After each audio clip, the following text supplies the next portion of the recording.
Hello aspirants, welcome to SBN institute. আজকে আমরা নিয়ে চলে এসেছি উইকলি কারেন্ট অ্যাফেয়ার্স। তো প্রত্যেক দিনের মতো তোমরা কিন্তু হাতের কাছে খাতা পেন নিয়ে বসবে, ইনফরমেশনগুলো নোট ডাউন করবে, ভীষণ গুরুত্বপূর্ণ প্রত্যেকটা টপিক। বেশি দেরি না করে শুরু করব। তো প্রথম টপিক আসছে হাফিজ শহীদের বিরুদ্ধে পরোক্ষ বিচার ও বিএনএসএস এর ট্রায়াল ইন অ্যাবসেন্সিয়া। কি এই ট্রায়াল ইন অ্যাবসেন্সিয়া আর পরোক্ষ বিচারটাই কি সেটা আমরা জানবো এখন। প্রথমে কনটেক্সট পড়ে নেওয়া যাক। জম্মুর একটি বিশেষ এনআইএ আদালত পহেলগাম জঙ্গি হামলা মামলায় পাকিস্তানে আত্মগোপন করে থাকা লস্কর ই তৈবা, প্রথমত এই সংগঠনের নামটা একটু নোট ডাউন করে নেবে।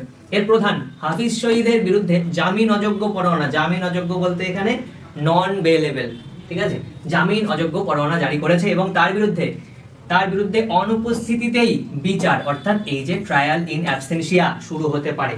ট্রায়াল ইন অ্যাবসেন্সিয়া এটা একটা কোড নাম বা একটা ফ্রেজ যেটা আমাদের বিএনএসএস এ লেখা আছে। কি এই জিনিস? এখানে এমন কোনো ব্যক্তি দেখা গেল যাদের আর কি 10 বছরের কারাদণ্ড আর কি পাওয়ার যোগ্য তারা, বা এমন তারা কাজ করেছে যেটাতে তাদের মৃত্যুদণ্ড পাওয়ার মতো আর কি সম্ভাবনা রয়েছে, সেই সমস্ত ব্যক্তিদেরকে যখন কোর্টে সামান করা হয়, ডাকা হয় এবং তারা আসে না, সেই ক্ষেত্রে এই ট্রায়াল ইন অ্যাবসেন্সিয়াটা অ্যাপ্লাই করা হয়। তাদের অনুপস্থিতিতেই তাদের বিচার করা হয়, ঠিক আছে। তো এই বিষয়টাই হচ্ছে ট্রায়াল ইন অ্যাবসেন্সিয়া। বোঝা গেল? খুব সুন্দর।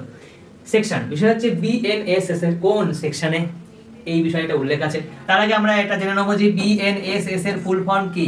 ভারতীয় নাগরিক সুরক্ষা সংহিতা। খুব ভালো করে এটা নোট ডাউন করে নেবে। এখানে এই যে সেকশন 356 অর্থাৎ 356 নাম্বার এই আর্টিকেলে অনুচ্ছেদে উল্লেখ করা আছে এই ট্রায়াল ইন অ্যাবসেন্সিয়া বিষয়টা, ঠিক আছে। আচ্ছা, এবার বিষয় হচ্ছে যে আমরা এটা জেনে নেবো যে কেমন টাইপের অপরাধের জন্য এই ট্রায়াল ইন অ্যাবসেন্সিয়া এটা লাগু করা যেতে পারে। সব ক্ষেত্রে কিন্তু লাগু করা যায় না, বা সবার ক্ষেত্রে লাগু করা যায় না।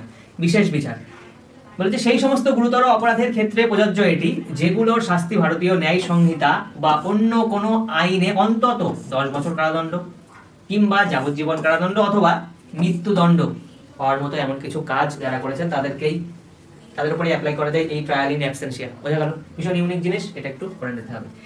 বিচার শুরু, বিষয় হচ্ছে যে কতদিন পরে বিচার শুরু করা যায় আলটিমেটলি, সেটা হচ্ছে অভিযোগ গঠনের তারিখ থেকে বাধ্যতামূলকভাবে 90 দিনের ওয়েটিং পিরিয়ড থাকে। 90 দিনের ওয়েটিং পিরিয়ডটা থাকে, তার কারণ অ্যাকচুয়ালি তাকে সুযোগ দেওয়া হয় তার নিজেকে ডিফেন্ড করার জন্য, যাতে সে ইনফরমেশন জোগাড় করতে পারে। তো 90 দিনের বাধ্যতামূলক পিরিয়ডের পরেই কিন্তু তারপরে এই ট্রায়াল ইন অ্যাবসেন্সিয়া শুরু করা যায়। অ্যাকচুয়ালি এখানে প্রমাণ জোগাড় করার বিষয় বলতে বোঝানো হয়েছে যে তিনি হয়তো কোনো কারণে আত্মগোপন করে আছেন। তো বিষয়টা হচ্ছে যে হয়তো তিনি সেই সময় হয়তো বেরিয়ে আসবেন যখন তিনি আর কি কনফিডেন্ট থাকবেন যে হ্যাঁ আমি এখানে লড়তে পারি বা কেসটা জিততে পারি। তো এটা শুধুমাত্র জঙ্গিদের উপরেই অ্যাপ্লাই হয় না, যে কোনো ভারতীয় সাধারণ মানুষ যারা বড় ক্রিমিনাল অ্যাক্টিভিটি করেছে তাদের উপরেও কিন্তু অ্যাপ্লাই হবে বা হয়। বোঝা গেল? নেক্সট, রবিদাসিয়া সম্প্রদায়, রবিদাসিয়া কমিউনিটি রিসেন্টলি নিউজে রয়েছে। কেন আমরা একটু পরে জানবো। এবং আলাদা ধর্মের দাবি। এই যে রবিদাসিয়া কমিউনিটি, এরা প্রথমত আলাদা ধর্মের দাবি করছে। আলাদা ধর্ম মানে এদের জন্য আলাদা ধর্ম তৈরি করতে হবে না। রবিদাসিয়া সম্প্রদায়, এই সম্প্রদায়টাকেই একটা আলাদা ধর্ম হিসাবে সেন্সাসে উল্লেখ করার জন্য এরা আন্দোলনে নেমেছে এক প্রকার। কনটেক্সটটা পড়ে নেওয়া যাক। প্রথমে পাঞ্জাবের ফাগোয়ারায় রবিদাসিয়া সম্প্রদায়ের হাজার হাজার মানুষ সমবেত হয়ে আসন্ন আদমশুমারি বলতে এই যে রিসেন্টলি যেটার আর কি কাজ চলছে, রিসেন্টলি যেটা লঞ্চ হবে, মানে যে আদমশুমারিটা আসতে চলেছে, সেই আদমশুমারিতে রবিদাসিয়াকে একটি সম্পূর্ণ আলাদা ও স্বতন্ত্র ধর্ম হিসেবে স্বীকৃতি দেওয়ার জন্য এরা আন্দোলনে নেমেছে।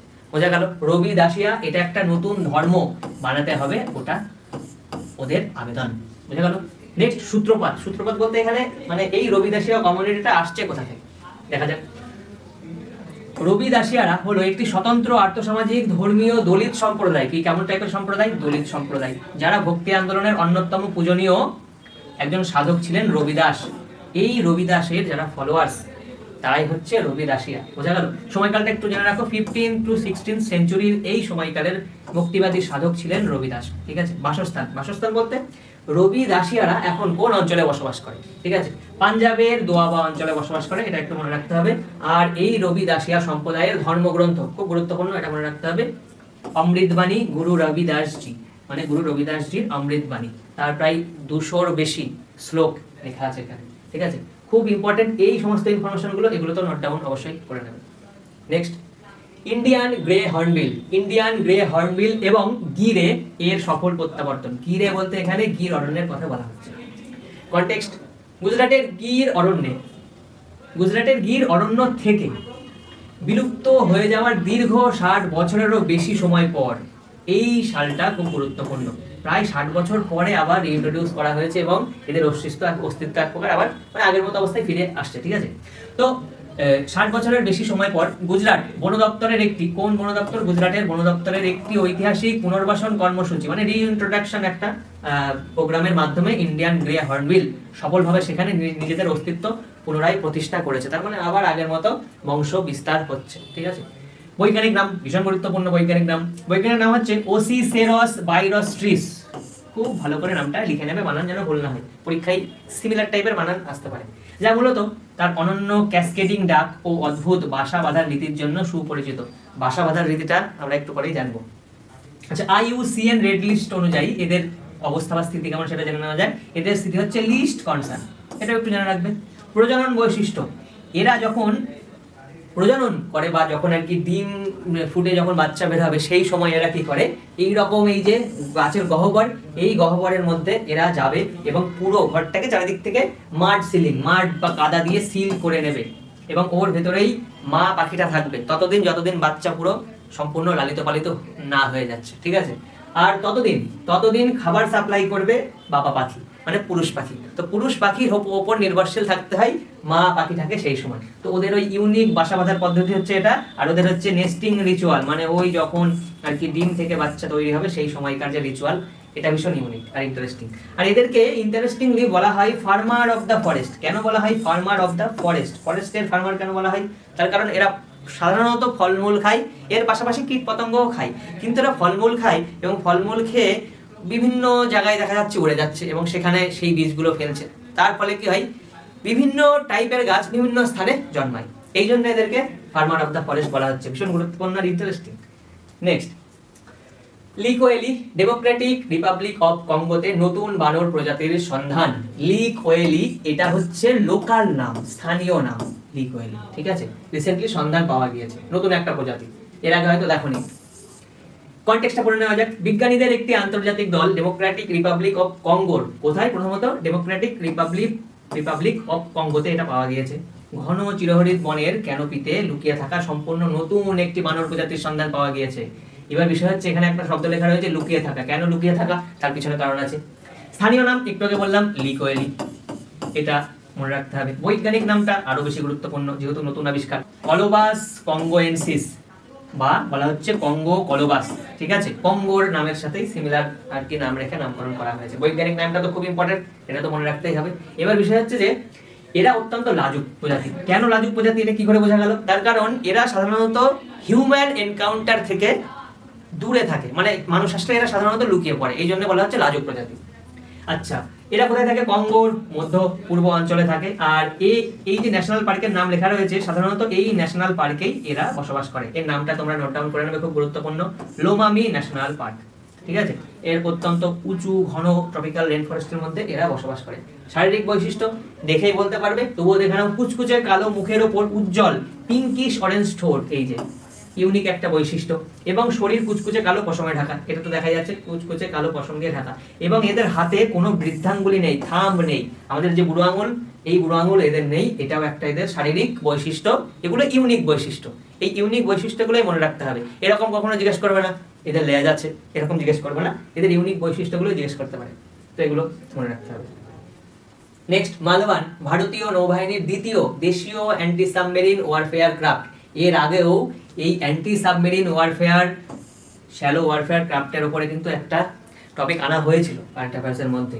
এটা হচ্ছে দ্বিতীয়, নিউজে আসছে বারবার, তার মানেই গুরুত্বপূর্ণ হয়ে যায়, এই জন্য খুব ভালো করে পড়তে হবে। তো কনটেক্সটে দেখা যাক, ভারতীয় নৌবাহিনী আনুষ্ঠানিকভাবে তাদের দ্বিতীয় দেশীয় মাহে শ্রেণীর, কোন ক্লাসের? মাহে ক্লাসের, এটা গুরুত্বপূর্ণ হয়ে যায়। Anti submarine warfare shallow water craft, short ফর্মটা মনে রাখতে হবে, ফুল ফর্ম জিজ্ঞেস করতে পারে, শর্ট ফর্ম ফুল ফর্ম মুখস্থ করতে হবে। ASWC অর্থাৎ anti submarine warfare shallow water craft. Malvan, কি নাম? দ্বিতীয়টার নাম মালভান, কমিশন করতে চলেছে। নির্মাণ করা, কোথায় নির্মাণ করা হচ্ছে এটা গুরুত্বপূর্ণ, কেরালার কোচিতে অবস্থিত কোচিন শিপওয়ার্ড লিমিটেড দ্বারা নির্মিত। তৈরি করা হয়েছে কোথায়, ভীষণ গুরুত্বপূর্ণ হয়ে যায়, তার কারণ যেহেতু রিসেন্টলি লঞ্চ হয়েছে এবং কন্টিনিউ পর আগে একটা লঞ্চ হয়েছে, এটা সেকেন্ড, দ্বিতীয়, সেই জন্য দেশীয় উপাদান ব্যবহার করা হয়েছে 80% প্লাস, 80% এর বেশি দেশীয় উপাদান ও প্রযুক্তি ব্যবহার করা হয়েছে। এই জন্য আরো গুরুত্বপূর্ণ হয়ে যায় আত্মনির্ভর ভারতের বিষয়টা এখানে চলে আসছে। কাজ মানে কি কি কাজ করে বা কিসের জন্য তৈরি করা হয়েছে এমন টাইপের সাবমেরিন গুলো, anti submarine warfare shallow craft গুলো। কাজ হচ্ছে উপকূল রেখা, বন্দর ও গুরুত্বপূর্ণ দ্বীপ অঞ্চলগুলোর কাছাকাছি শত্রুর সাবমেরিন, যেহেতু বলেছে অ্যান্টি সাবমেরিন তার মানে সাবমেরিন গুলো ধ্বংস করাই এটার উদ্দেশ্য। তো এই যে কাছাকাছি এই যে সাবমেরিন, আন্ডার ওয়াটার ড্রোন, তারপরে অনুপ্রবেশকারী শনাক্ত, ট্র্যাক এবং ধ্বংস করা, নিউট্রালাইজ করা বলতে ধ্বংস করা। তো এটা হচ্ছে এর কাজ, সাবমেরিন, আন্ডার ওয়াটার ড্রোন, অনুপ্রবেশকারী শনাক্ত করা, এগুলো আর কি, এইগুলো শনাক্তকরণ করবে এবং এগুলোকে ধ্বংস করবে, নিউট্রালাইজ করা এর কাজ, প্রধান কাজ। নেক্সট আমরা কিছু কোশ্চেন দেখে নেবো। কোশ্চেন হচ্ছে নতুন প্রবর্তিত ভারতীয় নাগরিক সুরক্ষা সংহিতা BNSS 2023 এর কোন নির্দিষ্ট ধারা বা সেকশন অনুযায়ী কোন ঘোষিত পলাতক অপরাধীর অনুপস্থিতিতেই সম্পূর্ণ বিচার প্রক্রিয়া বা ট্রায়াল ইন অ্যাবসেন্সিয়া, এটা কিন্তু মনে রাখবে বিষয়টা, ভীষণ ইউনিক, সম্পন্ন করার বিধান রয়েছে। কত নম্বর সেকশনে? সেকশন 356, ভীষণ গুরুত্বপূর্ণ, মনে রাখতে হবে। সম্প্রতি পাঞ্জাবের ফাগওয়ারায় রবিদাসিয়া সম্প্রদায়ের হাজার হাজার মানুষ সমবেত হয়ে কোন জাতীয় প্রক্রিয়ায় নিজেদের একটি সম্পূর্ণ আলাদা ও স্বতন্ত্র ধর্ম হিসাবে স্বীকৃতির দাবি জানিয়েছেন? কোথায় কোথায় আর কি ওনারা নাম তুলতে চাইছেন নতুন ধর্ম হিসাবে? সেটা হচ্ছে আদমশুমারিতে, আপকামিং যে আদমশুমারি, সেই আদমশুমারিতে, সেন্সাসে, ঠিক আছে। নেক্সট, স্বতন্ত্র ধর্মীয় পরিচয়ের দাবিদার এই রবিদাসিয়া সম্প্রদায়ের প্রধান পবিত্র ধর্মগ্রন্থের নাম কি? অমৃতবাণী, গুরু রবিদাসজি, ভীষণ গুরুত্বপূর্ণ, মনে রাখতে হবে। গির অরণ্যে সফলভাবে প্রত্যাবর্তনকারী এই ইন্ডিয়ান গ্রে হর্নবিল এর অফিসিয়াল বৈজ্ঞানিক নাম কি? সায়েন্টিফিক নেম, ভীষণ গুরুত্বপূর্ণ, পরীক্ষায় এসে যেতেই পারে। এই যে অসিসেরস বাইরস্ট্রিস, মনে রাখতে হবে। বিজ্ঞানীদের একটি আন্তর্জাতিক দল সম্প্রতি ডেমোক্রেটিক রিপাবলিক অফ কঙ্গোর কোন জাতীয় উদ্যানে সম্পূর্ণ নতুন একটি বিরল বানর প্রজাতির সন্ধান নিশ্চিত করেছেন? সেই জাতীয় উদ্যানের নাম হচ্ছে লোমামি ন্যাশনাল পার্ক, লোমামি ন্যাশনাল পার্ক। সদ্য আবিষ্কৃত এই লিকোয়েলি বানর প্রজাতিটির বিবর্তনগত অন্যতম প্রধান শারীরিক বৈশিষ্ট্য কোনটি? এদের হাতে কোনো বৃদ্ধাঙ্গুলি থাকে না বা নেই, বিবর্তনের কারণে বুড়ো আঙুলটা ছোট হয়ে গিয়েছে বা একদমই আর নেই। নেক্সট, ভারতীয় নৌবাহিনী আনুষ্ঠানিকভাবে কমিশন করতে চলা তাদের দ্বিতীয় দেশীয় মাহে শ্রেণীর anti submarine warfare shallow water ক্রাফটের নাম কি রাখা হয়েছে? নামটা হচ্ছে মালওয়ান, এটা সেকেন্ড, এটা মনে রাখতে হবে, ঠিক আছে। আত্মনির্ভর ভারত অভিযানের এক অনন্য প্রতীক হিসাবে মালওয়ান যুদ্ধজাহাজটিতে মোট কত শতাংশ দেশীয় উপাদান ও প্রযুক্তি ব্যবহার করা হয়েছে? সেটা হচ্ছে 80%-এরও বেশি, 80%-এরও বেশি প্লাস, ঠিক আছে। আজকের ক্লাস এই পর্যন্তই। এইরকমই আরো অনেক গুরুত্বপূর্ণ ক্লাস আসবে, তার জন্য তোমরা চ্যানেলটাকে সাবস্ক্রাইব করবে। আর আজকের এই টপিকগুলো আশা করি তোমরা খুব ভালো করে বুঝেছো এবং নোট ডাউন করে নিয়েছো। তো আজকের ক্লাসটা এই পর্যন্তই, থ্যাংক ইউ।